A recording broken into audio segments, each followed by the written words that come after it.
Ya, teman-teman yang menyaksikan Hike Empowering Podcast pada sore malam hari ini, dimanapun teman-teman berada, thank you for coming.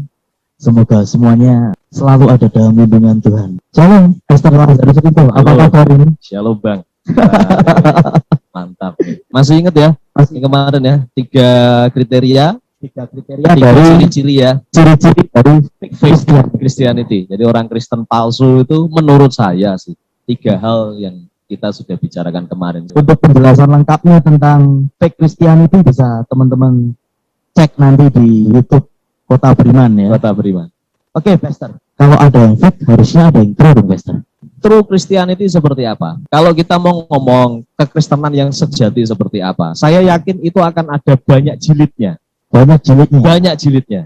Mau ngomong dari sisi yang seperti Musa lah, ya, seperti Daud lah, yang terakhir yang the best pasti yang seperti Tuhan Yesus lah, kan begitu kan? Yes. Itu banyak sekali. Cuma saya tidak mau bicara panjang lebar karena saya yakin di gereja-gereja juga sudah banyak bicara mengenai orang Kristen mestinya bagaimana. Ya. Tinggal kita mau action sesuai dengan firman Tuhan saja. Itu yang penting. Nah, malam ini yang saya mau bawakan adalah sebuah konsep true Christianity yang sesuai dengan zaman ini, Bang. Yang sesuai, yang relate gitu ya, yang relate dengan zaman ini, yang kira-kira itulah yang dibutuhkan oleh zaman ini, begitu. Ya. Maksudnya dibutuhkan oleh surga loh. Dibutuhkan untuk surga ya. Surga itu membutuhkan orang Kristen yang model begini nih, yes. yang mau kita bicarakan hari ini.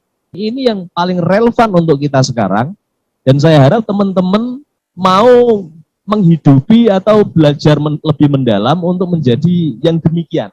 Oke. Nah, yang demikiannya apa? Nah, ini yang mari kita coba cek firman Tuhan sama-sama. Kita buka kitab Yoel, saudara. Sebelum kita ngomongin ayat yang kita mau baca, Bang. Jadi kitab Yoel ini sebenarnya adalah 3 pasal yang sangat powerful. Karena begini, nabi-nabi PL itu, nabi-nabi perjanjian lama, itu ketika dia melihat, diberi visi oleh Tuhan melihat di masa depan, maka sebagian besar itu melihat sampai di titik kedatangan Tuhan dan salib Tuhan. Oke. Sampai di titik itu. Rapture berarti ya? Belum. Ini sampai di salib Tuhan saja. Oke, iya. Sampai di kedatangan Tuhan, sampai di salib Tuhan saja. Pokoknya juru selamat lahir ya? Ya, betul. Lahir dan sampai di salib. Oke. Yesaya bilang hamba yang buruk rupanya, yang menderita kesakitan, kan begitu Yesaya ngomong kan. Nah, ini Yesus waktu sudah disalib, dia menjadi hina karena dosa kita. Ya. Paling banter sampai situ nabi-nabi PL. Nah, ada lagi yang melihat itu jauh di masa depan lagi, itu sampai di titik ketika adanya Antichrist dan Rapture dan sebagainya, dan sampai tahta putih. Ada yang lihat itu? Oke. Tapi di masa-masa setelah salib, kemudian sampai Antichrist nanti muncul, itu hampir semuanya nggak ada yang lihat masa itu. Oke. Ini adalah masa gereja. Masa gereja, masanya kita ya. Masanya kita. Ini nggak ada yang lihat sama sekali. Masa ini kayak apa? Tapi satu-satunya nabi yang bisa melihat zaman yang sebelum Antichrist muncul. Jadi mendekati Antichrist. Seolah ini ketika katakanlah gelas ini adalah Antichrist muncul, banyak nabi bisa lihat ini. Oke. Tapi sebelum itu nggak ada yang lihat. Yang sebelum itu nggak ada yang lihat. Nah, si Yoel ini yang ditulis di kitab Yoel itu adalah masa-masa mendekati Antichrist muncul. Jadi dia yang melihat visi yang paling aneh karena dia lihat di masa ini. Sebelum munculnya Antichrist, sebelum Rapture. Itu yang dilihat Yoel. Nah, jadi kenapa saya bilang bahwa ini adalah yang relevan untuk zaman ini? Apa yang ditulis kitab Yoel itu, itulah yang sedang terjadi di masa ini. Sangat relate berarti. Sangat relate. Nah, itu sebabnya saya mau ajak teman-teman mendengarkan, melihat apa yang ditulis kitab Yoel ini. Kira-kira beginilah true Christianity atau Kristen sejati yang relay, yang mesti ada di zaman ini. Oke. Gitu, oke? Bisa mengerti ya, background berpikirnya seperti itu. Nah, langsung saja Bang, kita akan lihat Yoel pasal yang ketiga. Saya akan bacakan mulai ayat yang ke-9. Maklumkanlah hal ini di antara bangsa-bangsa. Maklumkanlah itu artinya nggak sempat pun disempet-sempetin, begitu loh. Harus dikerjakan. Harus dikerjakan. Oke. Gitu. Itu maklumkanlah. Nah, maklumkanlah hal ini di antara bangsa-bangsa. Disuruh ngapain sih? Nah, lihat. Bersiaplah for war, untuk peperangan. Untuk peperangan. Nah, teman-teman di semua tempat yang mendengarkan, dengarkan baik-baik pada masa ini adalah masa peperangan besar-besaran. Peperangan besar-besaran. Ini saat Anda dengar saya bicara ini, this is big war. Ini adalah peperangan besar-besaran di alam roh. Oke, wait, Pastor. Untuk peperangan ini peperangan yang atau yang rohani. Kita bicara tentang rohani. Jadi di alam roh ini, umpama Anda bisa melihat di alam roh, surga sedang sangat sibuk sebenarnya, karena sedang ada peperangan besar. Kenapa begitu? Seperti saya bilang, Antichrist sudah berencana untuk muncul. Di sini ini, Tuhan sedang bersama umatnya yang mengerti, sedang menahan bagaimana tidak terjadi hal-hal yang direncanakan Antichrist melanda seluruh bumi. Peperangan besar sekali. Nah, jadi kita semua yang pertama yang harus Anda mengerti adalah Anda sedang hidup di zaman yang tidak enak-enak saja, itu dengarkan. Orang Kristen zaman ini harus mengerti bahwa ini adalah saatnya peperangan. Bukan saatnya Anda terus mengeluh tentang sakit hati atau belajar bagaimana menghadapi pencobaan atau barangkali mengasihi sesamamu nggak selesai-selesai di sana. Cuma muter di situ aja. Anda harus tahu bahwa surga sedang ada peperangan besar dan itu butuh kita semua sebagai rekan sekerja Allah yang di dunia ini. Nah, saya melihat bahwa di zaman ini ada begitu banyak orang Kristen, jangankan ikut perang, Bang. Jangankan ikut menyerang, Bang. Yes. Seperti Rehabiam, terlalu muda. Ngerti aja kagak. Nah, itu loh masalahnya. Itu yang bikin sedih kadang, Bagaimana mungkin bisa ikut perang, ngerti aja kagak nih. Oke. Faktornya apa nih, Pastor? Waduh, banyak sekali. Banyak sekali.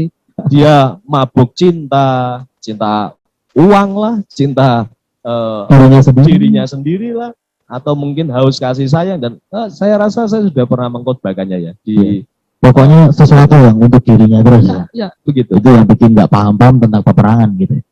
Dan seperti yang kita pernah bicarakan di video YouTube kita tentang akhir zaman ini bagaimana orang bisa ngerti tentang peperangan rohani dan mau berperang. Kasih agape udah nggak ada. Kasih agape udah nggak ada. Udah nggak.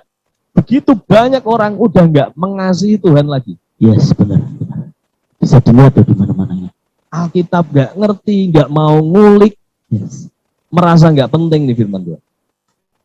Nah, teman-teman yang mendengarkan saya mohon please yang pertama saja yang perlu Anda mengerti adalah hari-hari ini. Ini adalah hari-hari di mana surga sedang sibuk peperangan. Pertanyaannya, kita ikut tidak nih? Jangan bilang, ya biar urusannya Pak Pendeta lah. Ya biar urusannya Kota Beriman lah yang ngerti begitu lah. Saya tak ngurusi kerjaan saya. Berarti kalau di waktu-waktu yang lalu, berarti kalau kita nggak ngerti tentang peperangan pun aman, Pastor.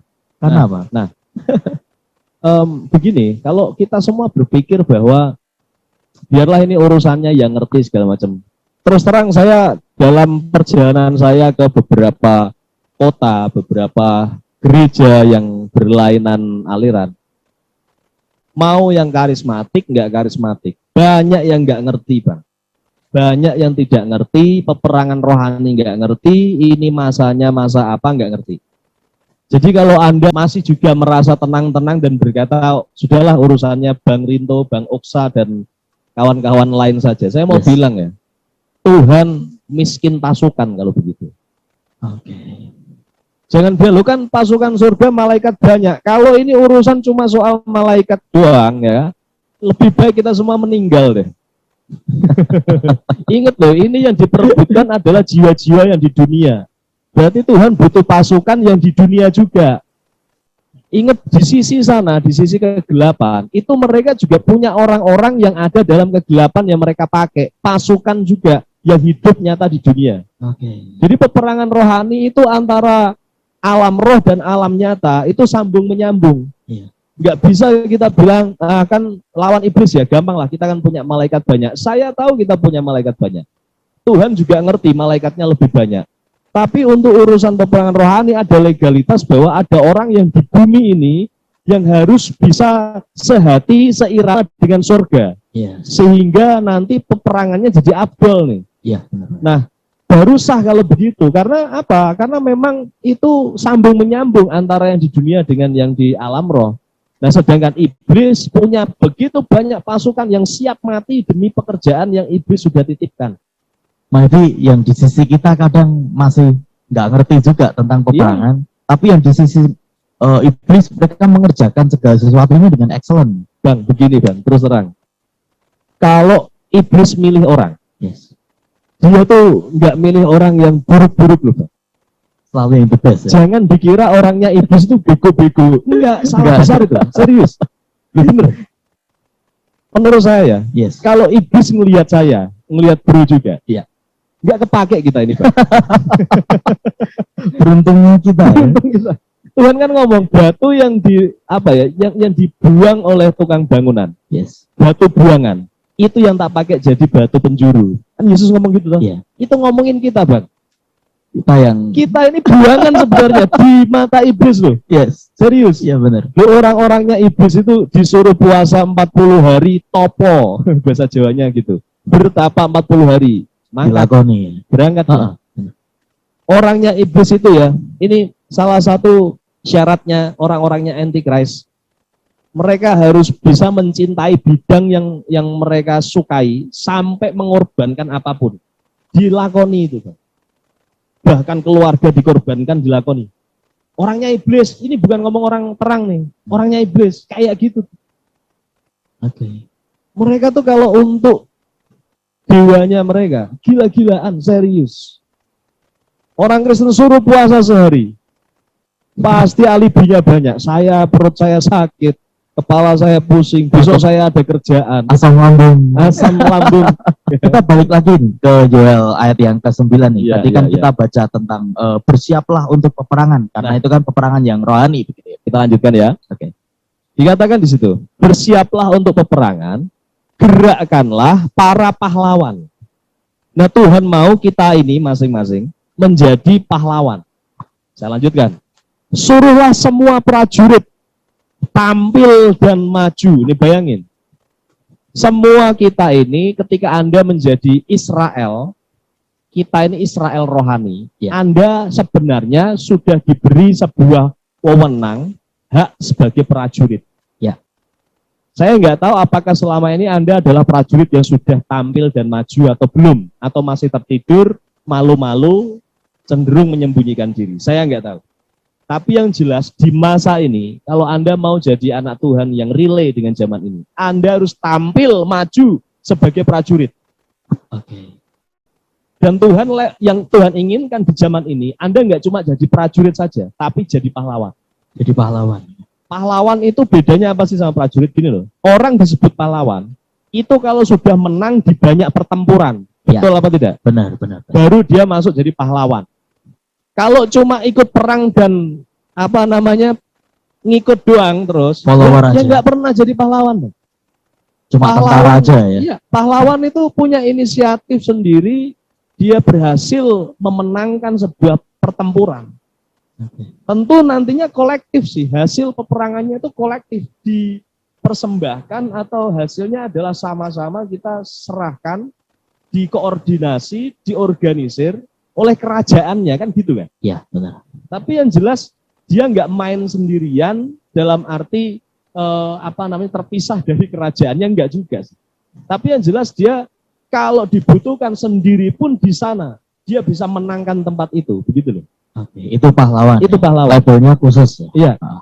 Nah, kita hari ini misalkan kita belajar bagaimana membuat lawatan di sebuah kota, mengajarkan peperangan rohani. Kita ini kan nggak punya nama besar yang istilahnya ya, yang dekengin kita kan Bang. Kita sebenarnya sedang berlatih menjadi pahlawan sebenarnya. Iya. Ngajari yang yang nggak ngerti, bahkan yang lebih tua sebenarnya, tapi karena mereka nggak ngerti, kita ajari untuk peperangan. Benar. Nah, dan kita pun mempraktekannya di sini tanpa ada yang dekengin, padahal kita peperangannya cukup ekstrim sebenarnya. Di jalan teriak-teriak, bawa gitar nyanyi, basaro demi ngusir roh maut di jalan itu. Yes.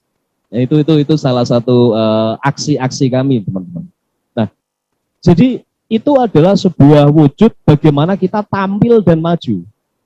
Hari ini kita berani bicarakan hal ini, fakta-fakta pelayanan yang tersembunyi itu di hadapan kamera, didengar banyak orang. Ini ngapain? Tampil dan maju. Tampil dan maju. Lu kenapa kok harus tampil dan maju? Karena harus banyak orang yang melihat contoh apa yang perlu dilakukan orang Kristen di zaman ini. Oke. Nah ini kalau nggak pernah ditampilkan di hadapan banyak orang, ya orang nggak akan ngerti. Nggak akan ngerti ilmunya kita, peperangan yang sudah kita kerjakan. Betul. Dan pengalaman juga nggak ada yang ngerti kalau kita tidak tampilkan ya Pastor. Ya betul. Saya nggak bilang bahwa kami sudah the best dalam hal itu, enggak. Kami masih sangat tidak berpengalaman. Kami masih belajar. Tapi maksud saya begini loh. Yang Tuhan maksud, yang Tuhan mau adalah di zaman ini Anda dan saya, semua kita, apa yang menjadi nilai kekristenan yang Anda hidupi, tampilkan itu pada orang yang nggak ngerti. Supaya menginspirasi mereka dan mereka akhirnya bisa menjadi pelaku, prajurit yang tampil maju juga sama kayak kita, begitu loh. Jadi makin banyak akhirnya nanti orang-orang yang selama ini sudah tertidur, akhirnya bangkit menjadi prajurit juga. Ikut berperang juga. Tentu levelnya pertama tuh prajurit ya, Anda nggak bisa lo langsung jadi pahlawan. Walaupun banyak motivasi di acara-acara rohani mungkin ya, kita pahlawan. Begini loh, ya memang kita ini takdirnya tadi Tuhan juga bilang untuk jadi pahlawan. Destiny-nya gitu. Ya, tapi kan itu sebuah ujung dari anak tangga. Kita ada anak tangga. Kita mungkin baru di tangga yang ini nih waktu kami perang. Ini Kobe mungkin di sini, Bang. Yes. Kita belum pahlawan juga sih sebenarnya. Yeah. Tapi yang jelas Anda levelmu prajurit pun Anda harus tampil maju. Jangan nunggu jadi pahlawan baru maju. Baru tampil pada orang. Enggak, ini tadi dikatakan, ya kita baca lagi nih. Yeah. Suruhlah semua prajurit tampil dan maju. Jadi yang tampil dan maju, yang memberitakan, yang menginspirasi orang, itu sejak Anda di level prajurit. Bukan nunggu jadi pahlawan. Nunggu jadi pahlawan. Yeah. Ini adalah kekristenan yang harus yang relate dengan zaman ini. Jadi di zaman ini itu yang Tuhan cari adalah orang-orang Kristen yang mau tampil maju. Nggak nunggu Anda sudah jadi orang besar dalam kekristenan dulu. Nggak nunggu Anda sudah jadi seperti pendeta senior, katakanlah pendeta A, B, C, D, kita nggak usah sebut ya. Kita nggak perlu nunggu seperti itu baru tampil maju, nggak perlu bos. Di zaman ini, pokoknya kalau Anda sudah mau ikut terjun menjadi pelaku kebenaran firman, kalau nggak punya komunitas untuk itu ya gabunglah dengan kita, komunitas Kota Beriman. Nggak harus gerejamu di tempat kita. Yang penting di kota Anda bisa bergerak sebagai prajurit. Nah, kalau Anda seperti itu, punya komitmen untuk mengabdi pada Tuhan seperti yang kita bicarakan 2 minggu ini di gereja, ya silakan. Yes. Inspirasi yang lain. Nah itu. Kita lanjut Pastor. Untuk ayat yang 10 ya Pastor. Ya. Nah ayat 10 dikatakan begini. Caranya gimana sih? Nah gini, ini diajarkan di Alkitab. Caranya gimana untuk jadi prajurit yang tampil maju tadi? Ayat 10, ini adalah caranya kawan-kawan. Tempalah mata bajakmu menjadi pedang, dan pisau-pisau pemangkasmu menjadi tombak. Baiklah orang yang tidak berdaya berkata, I'm a hero. Aku adalah pahlawan. Ayat 10 ini artinya begini loh. Mata bajak, kan untuk membajak mestinya. Ya. Dibikin jadi pedang. Pedang itu untuk apa? Untuk perang. Untuk perang kan? Ofensif ya, nyerang. Ya. Bajak tadi itu membajak. Membajak itu tujuannya apa sih? Ini kan bajak awalnya, mata bajak awalnya. Gampangnya beginilah. Kalau Anda bingung mata bajak apa sih? Ini simple. Ini hanya untuk memudahkan Anda berpikir ya. Ini bukan logika aslinya ya. Mata bajak itu katakanlah Anda tahu pacul ya. Iya. Itu yang logamnya pacul itu. Nah, itu disuruh jadiin pedang. Ditempa lagi jadi pedang. Anda lihat perbedaannya, fungsi dari dua hal itu. Pedang itu untuk perang. mata baja untuk apa itu sebenarnya awalnya? Untuk kerjaan pribadinya dia. Oh, Betul nggak? Untuk menafkahi, mencukupi kebutuhan pribadinya dia. Betul nggak? Terus dikatakan tadi di sini pisau-pisau pemangkas jadi tombak. Tombak itu juga perang. Betul kan? Iya.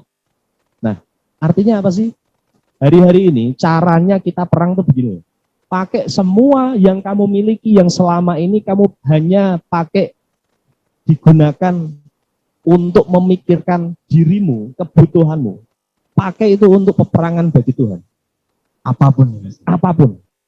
Yang selama ini mungkin cuma untuk mencukupi atau bertujuan untuk menghidupi dirimu sendiri, pakai itu untuk Tuhan. Kita kasih contoh-contoh ya. Selama ini kalau Anda sudah bekerja, Anda dapat duit, selama ini mungkin duitmu all dari semuanya. Mungkin sedikit persembahan, persepuluhan sudah wajib Anda beri. Iya. Kak, saya belum. Nah, Anda harus bertobat. Harus tobat ya. Perpuluhan aja nggak pernah kok mau jadi prajurit. Iya. Nah, ini payah nih. Persembahan, ini kita online empowering ini ada persembahannya loh. Ada persembahannya ya. Memberi nggak? Memberi ya. Sampai persembahan online empowering aja nggak memberi, Anda nggak bisa jadi prajurit. Serius ini, serius. Saya bukan wah ini supaya ada persembahan di online empowering. Enggak, serius. Sikapnya mesti Sikap begitu. hati ya? Sikap hatinya. Yes. Anda persembahan doang, perpuluhan persembahan nggak pernah ngasih. Jangan harap jadi prajurit. Karena Tuhan lihat juga ya. Ya itu fake juga. Ya, Tuhan bilang di mana hartamu berada, di situ hatimu. Yes. Ya begitu. Nah, Anda dapat gaji dari semua gaji itu, yang Anda pikirkan apa kira-kira? Nah selama ini, kalau selama ini mungkin yang Anda pikirkan adalah bagaimana mencukupi kebutuhan bla bla bla bla. Oke, itu baik, saya nggak salahkan itu. Tapi kalau Anda mendengarkan ini, mulai sekarang jangan cuma mikirkan kebutuhan. Ambil beberapa persen, Anda harus sisakan uang itu menjadi pedang, menjadi tombak. Uangku yang katakanlah 20% ini dari setiap gajiku harus menjadi alat untuk kemuliaan Tuhan. Untuk kegerakan. Ya. Untuk kegerakan. Nah itu artinya kamu ubah bajak, mata bajak jadi pedang. Contoh misalkan, bro bisa nyanyi kan? Ya. Teman-teman kita pemusik, Anda pinter, jago musik, Anda berkata, aku hidup lewat musik. Yes. Anda kerja dan lain sebagainya dengan talent Anda. Ya.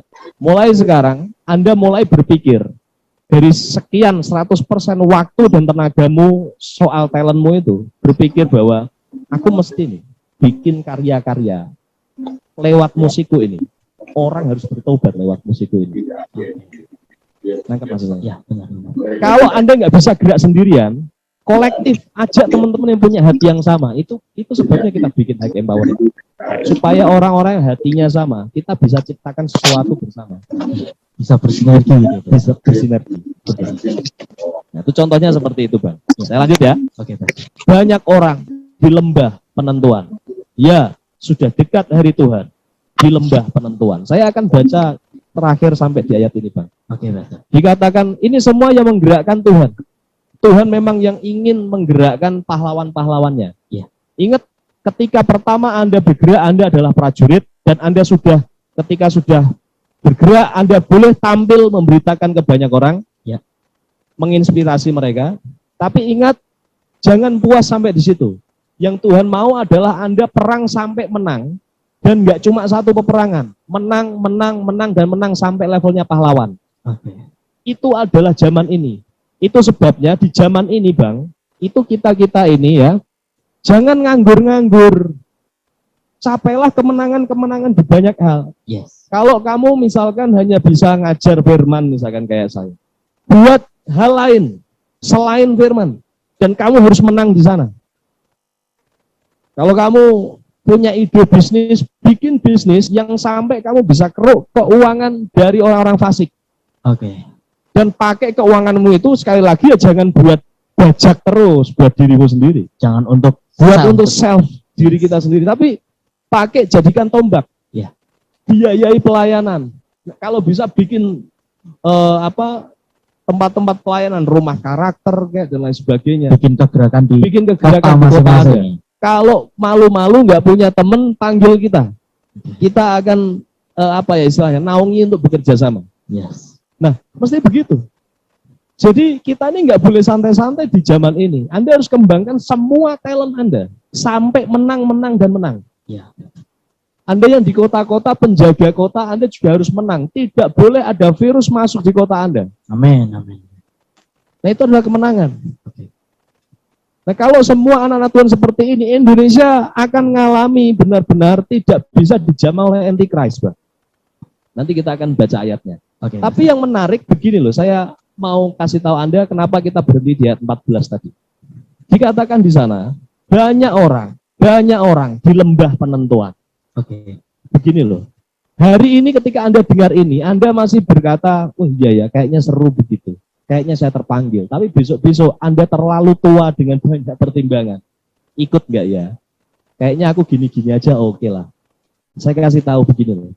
Tuhan itu seringkali mainnya adalah Anda nggak sadar kalau Anda sedang ada dalam lembah penentuan. Anda ikut perang atau tetap diam, niup seruling di kandangmu seperti Ruben. Betul? Ini penentuan kawan-kawan. Anda bisa masuk jadi anak Tuhan yang true Christianity atau fake Christianity. Kadangkala itu tidak ada bedanya, seolah-olah nggak ada bedanya. Tipis sekali. Tipis banget. Tapi keputusan Anda untuk mau ikut apa tidak, itu penentuan. Dan banyak orang, kita semuanya masuk di lembah penentuan ini. Banyak orang nggak sadar, banyak orang ngambil keputusan yang keliru, tetap nggak mau gerak. Terlalu tua, terlalu muda, terlalu gemuk, dan nggak ngapa-ngapain. Pada akhirnya di lembah penentuan ini jadi kelihatan ya, mana yang sebenarnya arah hatinya begitu ya, Pastor. Yes. Saya lihat kita semua sedang ada di lembah penentuan ini. Oke.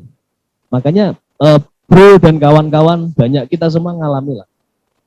Ketika kita sudah banyak belajar ini kan mikir, aku masih tetap hidup kayak gini terus. Yang kayak yang dulu-dulu ya. Iya. Atau mau beranjak ke titik yang Tuhan mau. Sekalipun itu rasanya nggak enak ya. Iya kan? Pasti sakit nih. Nah, mungkin bro nanti kapan-kapan bisa cerita kan. Itu lembah penentuan.